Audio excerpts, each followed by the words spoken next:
Hello friends, आपका हमारे channel में स्वागत है। आज हम आप सबको बताएंगे कि अम्ल और क्षार किसे कहते हैं और अम्ल का क्षार कैसे पहचान जाता है। तो अम्ल स्वाद में खट्टा होता है और क्षार स्वाद में कड़वा होता है। अम्ल में उसका पीएच मान 7 से नीचे रहता है, 7 तक रहता है, और उसमें 7 से अधिक अगर रहे तो क्षार कहलाता है। उसमें आयन OH आयन पाए जाते हैं, उसमें H+ आयन पाए जाते हैं। इनके पहचानने के लिए ये नीले लिटमस पेपर को लाल कर देते हैं। अम्ल और क्षार लाल लिटमस पेपर को नीला कर देता है। और लिटमस पेपर बनता किससे है? लाइकेन से बनता है ना, लाइकेन से लिटमस पेपर बनता है।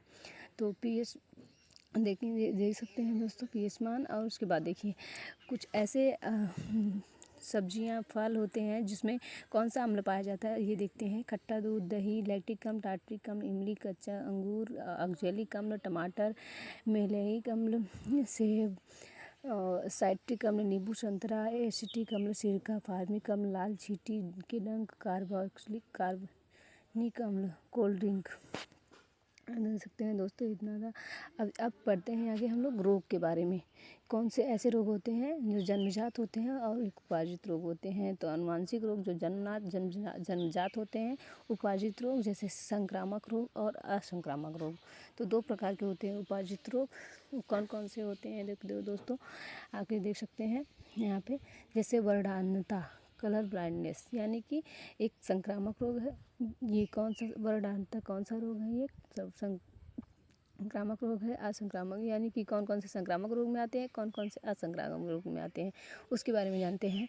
तो विषाणु, जीवाणु, प्रोटोजोआ, कवक, इन सब से जो होने वाले, इनके द्वारा व्यक्ति को एक दूसरे व्यक्ति में फैला, यानी कि ये जो होते हैं संक्रामक रोग, जो एक व्यक्ति से दूसरे व्यक्ति को फैलाते हैं।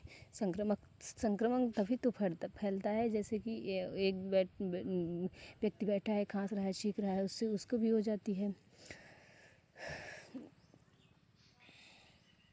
उसके बाद देखो तो अनुवांशिक रोग, ये क्या है? एक जन्मजात रोग होता है। वर्णांधता, जो जिसे वर्णांधता जैसे कलर ब्लाइंडनेस, ये भी अनुवांशिक रोग भी हो जाता है। हीमोफीलिया भी एक अनुवांशिक रोग है।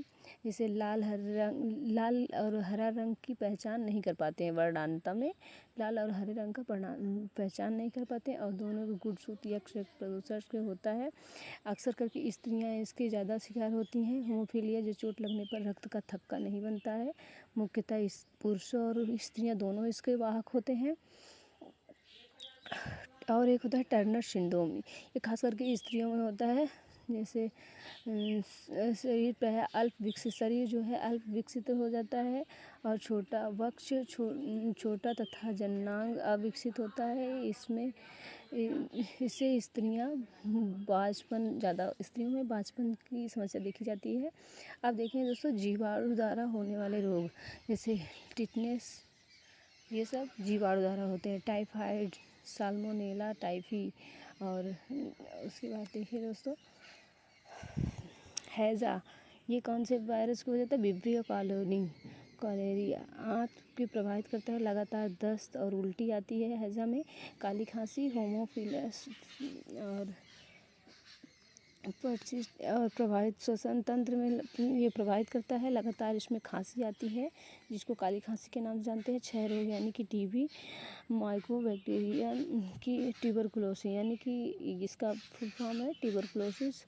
माइकोबैक्टीरियम प्रभावित करता है, जिससे इस पर कहाँ प्रभावित करता है? फेफड़े में प्रभावित करता है। खांसी के साथ कफ का तथा रक्त का निकलना, ये सब टीबी की लक्षण है।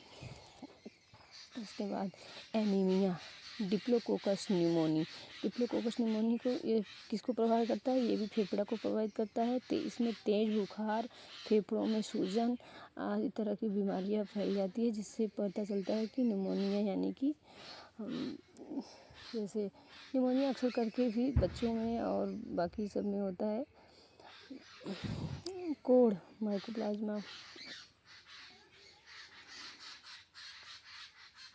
अब आगे देखिए दोस्तों, परजीवी से होने वाले रोग जैसे मलेरिया, पेचिस, ये सब परजीवी वाले रोग हैं। जैसे प्लाज्मोडियम परजीवी। और इसमें देखिए दोस्तों, आगे चल के देखिए दोस्तों, ये सब पायरिया डायरिया ये एक दांत की समस्या रोग रहती है। एंटमीबा जिसमें मुख्य रोल निभाता है। जिंजीविलिस प्रभावित मसूड़ों को प्रभावित करते हैं ना, और मसूड़ों से रक्त का निकलना, यानी कि ये सब लक्षण जो है पायरिया के हैं। विषाणु से होने वाले रोग जैसे एड्स, डेंगू ना, इसमें क्या होता है प्रभावित प्रतिरक्षा प्रणाली, यानी कि इसमें इस HIV वायरस एक होता है जो कि अटैक करता है, जिसकी अटैक से एड्स बीमारी होती है। और एड्स की बीमारी कई सारे तरीके से हो सकते हैं दोस्तों, उसका अलग वीडियो बनाएंगे। तो पीलिया, चेचक और गलछुआ और पीलिया, हेपेटाइटिस जैसे पीला आँख त्वचा पीला हो जाता है। पीलिया रोग, गलछुआ यानी गाल के पास, यानी कि बेरोटिड लार ग्रंथियाँ, यानी कि जो लार ग्रंथियाँ, जहाँ लार ग्रंथियाँ पाई जाती है वहाँ उनका सूजा सूजा दिखता है, जैसे गलछुआ नज़र आता है, जबकि वो एक प्रकार का वायरस है जिसे मम्स के नाम से भी जाना जाता है। इंग्लिश में उसको मम्स के नाम से जानते हैं। लार ग्रंथि में सूजन आ जाती है और सिर में दर्द रहता है, ज्वर रहता है, वो हमेशा बुखार जैसे रहता है, और बांझपन होने की खतरा, यानी कि उससे अगर हो गया तो बांझपन होने की खतरा रहती है। अगर हो गया, रेबीज एक होता है जो कुत्ते के काटने से होता है।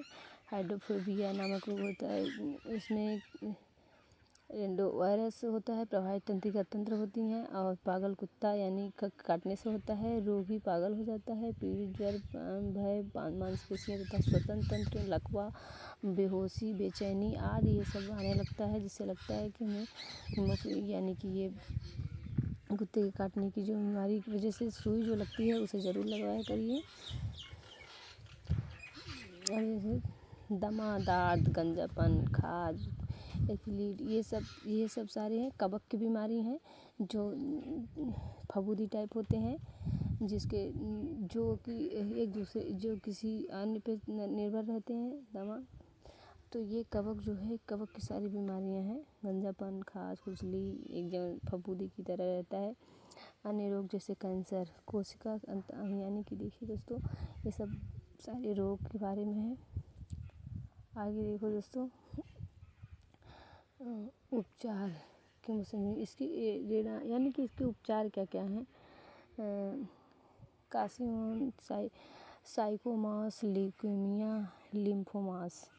इसका रोग का इलाज है मिर्गी, यानी कि कभी कभी इस रोग में मिलेगी एलर्जी हो जाना। मस्तिष्क के आंतरिक रोग के कारण रोगों को दौरा, मुंह के झाग तथा मल पेशाब भी निकल आता है। मिर्गी में तो जानते हैं दोस्तों, अक्सर करके देखे भी होंगे, तो इसमें ऐसा हो जाता है अकस्मात रोग जो होते हैं। तो ये सब एलर्जी भी एक प्रकार का बोल दूँगा, किसी भी चीज़ से हो जाती है।